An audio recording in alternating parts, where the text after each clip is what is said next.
Xavier McKinney and Quincy Roche.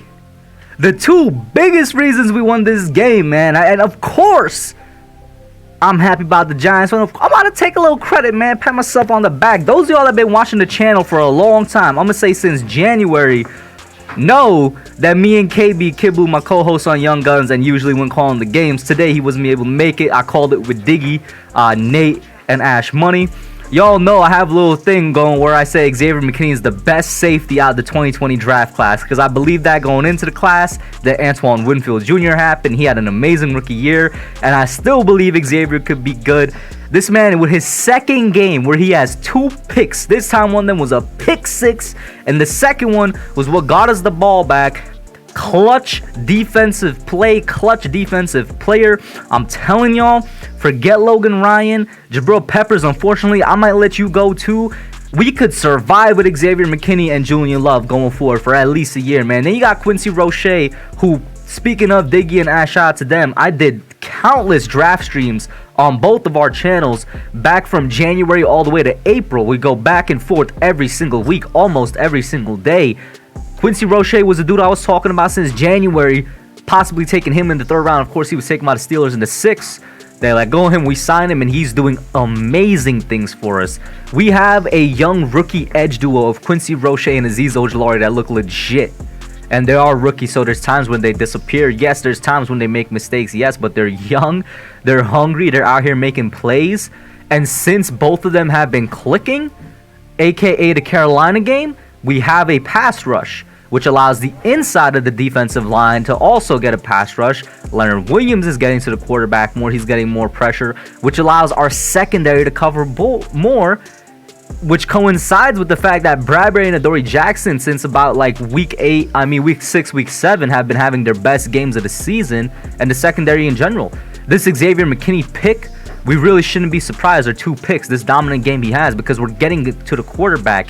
You know, James Bradbury's been getting more picks and more pass deflections. Adoree Jackson, you've been really seeing him showing his thing. You know, you're seeing the secondary live up to their name and live up to their contracts. That's because of the pass rush. I'm gonna link a video I made on that pass rush a couple weeks ago, back when we won the Carolina game. This defense runs off of the pass rush, and we won the game off of that. We won the game off of a Quincy Roche sack strip fumble recovered by Leonard Williams, and I believe there was another defensive lineman involved in that as well.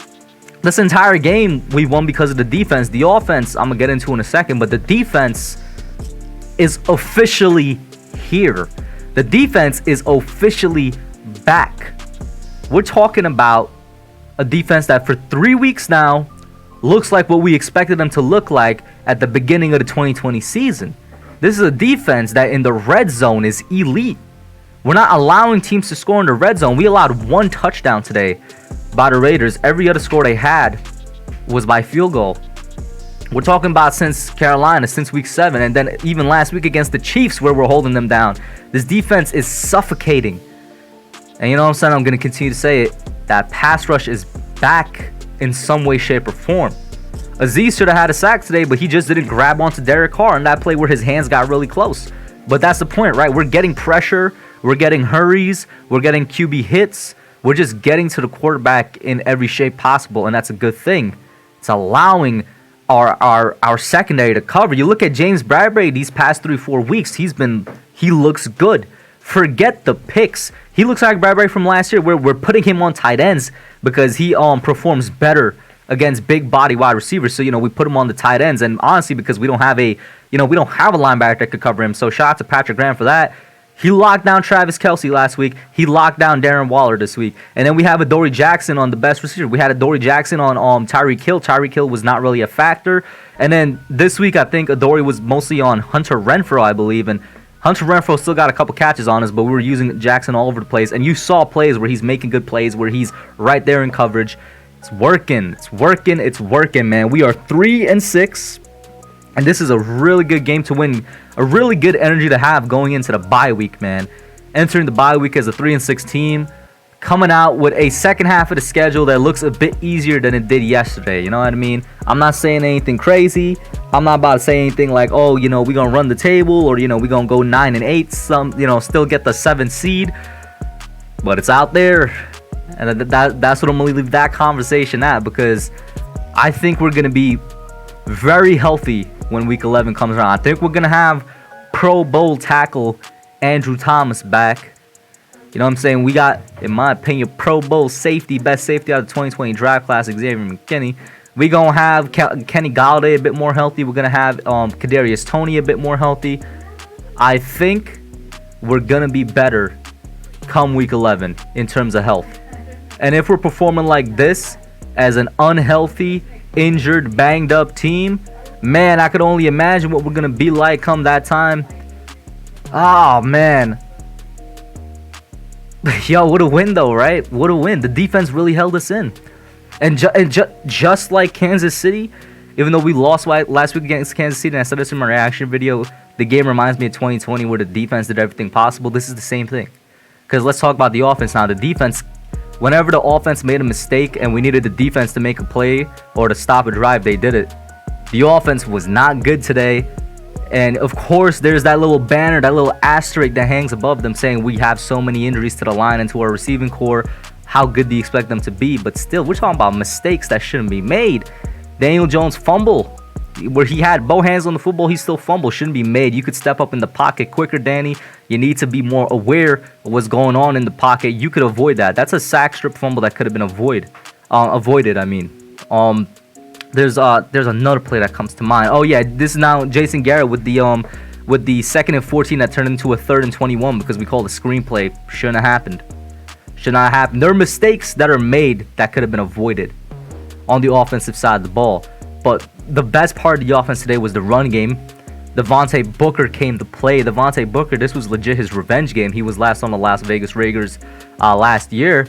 This man looked amazing. He was averaging, in fact, let me pull it up right now, but at one point during the game, he was averaging 5.4 yards per carry, and it was a legit 5.4 yards per carry because every other run, you're seeing Devontae get 4 yards. You're seeing Devontae get 5 yards. Hard running right up the middle. He looked good. His final stat was 21 carries for 99 yards, averaging 4.7 yards per carry. And that's a legit 4.7 yards per carry, like I was saying. And then even when Eli Penny came in towards the end of the game, he was 5 for 35, averaging 7 yards per carry. And like, of those 5 runs, I want to say like 2 or 3 of them were just straight 10-yard runs. The running game was immaculate today. That's a good job on the running backs and on the offensive line, which has been steadily improving in run blocking. We saw a lot of good blocks today.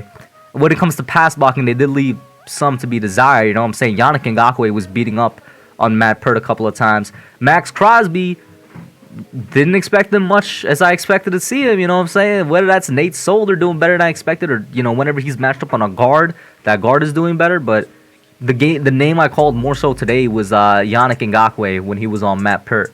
You know what I'm saying? Oh man, this is such a feel-good win, and I don't know where the Giants are headed, but it just feels nice to enter the bye week with a win where it's like the defense looks amazing. We're led by the young players. We're led by the 2 rookie edge rushers. We're led by our big dude in the middle that's living up to his contract. Even Dexter Lawrence had an amazing game today. Dexter Lawrence with tackle for losses was all over the place. The secondary, Xavier McKinney, like I mentioned earlier, Bradbury and Adoree, it's great. Can we get some players back and be healthy and see where this goes? That's all I'm going to say. That's it for now, guys. Let me know what you think. Like, share, subscribe. I'm out.